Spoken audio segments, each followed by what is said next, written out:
বিজ্ঞ বিচারক মণ্ডলী আমাকে আবার সুযোগ দেওয়ার জন্য। বিজ্ঞ বিচারক মণ্ডলী তাদের যুক্তি খণ্ডনে তারা আজকে একটি অবাক করার মতো কথা বলেছেন, যেটা শুনে আমরা রীতিমতো খেয়ে গিয়েছিলাম।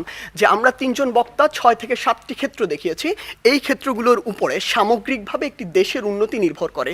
কোনোদিন একটি ক্ষেত্র দিয়ে একটি দেশের উন্নতি আমরা ডিফাইন করতে পারি না।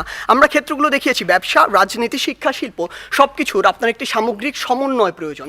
আপনি কখনো একটা ক্ষেত্র দিয়ে একটা দেশকে একটা ধাপ এগিয়ে নিয়ে যেতে পারবেন, কিন্তু একটা নির্দিষ্ট এলাকায় ভূ রাজনৈতিক প্রেক্ষাপটে আপনি কখনো সফলতম হতে পারবেন না। তাই আপনার সবগুলোর সামগ্রিক একটি উন্নয়ন প্রয়োজন।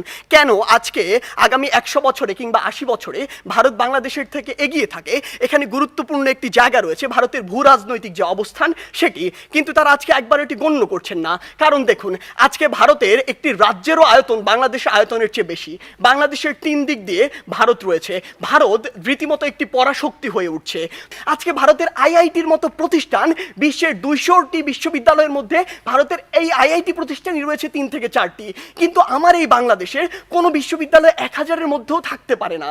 তাহলে সমস্যাটি কোথায়? আমাদের এই শিক্ষাক্ষেত্রে উন্নত করতে হবে। আপনারা যে আর্থসামাজিক উন্নয়নের প্যারামিটারগুলো দেখাচ্ছেন, এগুলো দিয়ে আমি দরিদ্র থেকে উন্নয়নশীল মধ্যম আয়ের দেশ, উন্নত দেশ পর্যন্ত যেতে পারবো না। এই স্টেপগুলো পার করবো। আমি যখন উন্নত দেশে যাব, তখন আমার এই যে দিকগুলো রয়েছে এগুলো আমাকে উন্নত করতে হবে। আমার যে ব্যবসা, এই ব্যবসা তরুণদের জন্য একটি জায়গা সৃষ্টি করতে হবে। আজকে কি হয়েছে? আজকে হয়েছে যে পুরো বাংলাদেশের যে হাসপাতালের যে সিস্টেম, স্বাস্থ্য খাত, এটি 8 থেকে 10টি কোম্পানির হাতে, মানুষের হাতে জিম্মি রয়েছে। এটি থেকে বের হয়ে আসতে হবে।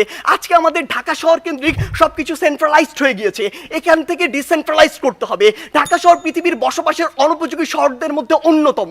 এই অন্যতম হওয়ার যে কারণটি, এই অন্যতম কারণটি হচ্ছে এটি। আমাদেরকে এই জায়গাগুলোতে কাজ করতে হবে। আপনি ডেল্টা প্লেনের কথা বলছেন, আপনি প্যারিস চুক্তির কথা বলছেন। এই প্যারিস চুক্তি থেকে যেমনটি ট্রাম্প করেছিল, যখন ইচ্ছা তাদের স্বার্থ থাকবে না, বের হয়ে যাবে। আপনাকে আপনাদের নিজের স্বার্থ দেখতে হবে। আপনি দেখবেন ওই কার্টাগোনা প্রোটোকল চালু হয়েছিল ঠিকই। যুক্তরাষ্ট্র মনে করেছে যে পরিমাণ কার্বন নিঃসরণের লিমিট দেওয়া হয়েছে সেটা তার পক্ষে মানা সম্ভব না, সে বের হয়ে গিয়েছে। তারা সেইটুকুই লক্ষ্য করবে। তাই মাননীয় বিচারক মণ্ডলী, আমরা বিশ্বাস করি বাংলাদেশ অবশ্যই সফলতম একদিন রাষ্ট্র হবে, সেটি আমরা স্বপ্ন দেখি, কিন্তু 21 শতাব্দীর মধ্যে এটি সম্ভব নয়। যখন আমাদের সামনে ভারত রয়েছে, সম্ভব হবে যদি আমরা যে সীমাবদ্ধ ক্ষেত্রগুলো দেখিয়েছি সেগুলোতে কাজ করতে পারি। আমরা প্রত্যাশা করি কোনো একদিন আমাদের প্রজন্ম বাংলাদেশকে সফলতম রাষ্ট্র হিসেবে দেখবে। ধন্যবাদ বিজ্ঞ বিচারক মণ্ডলী।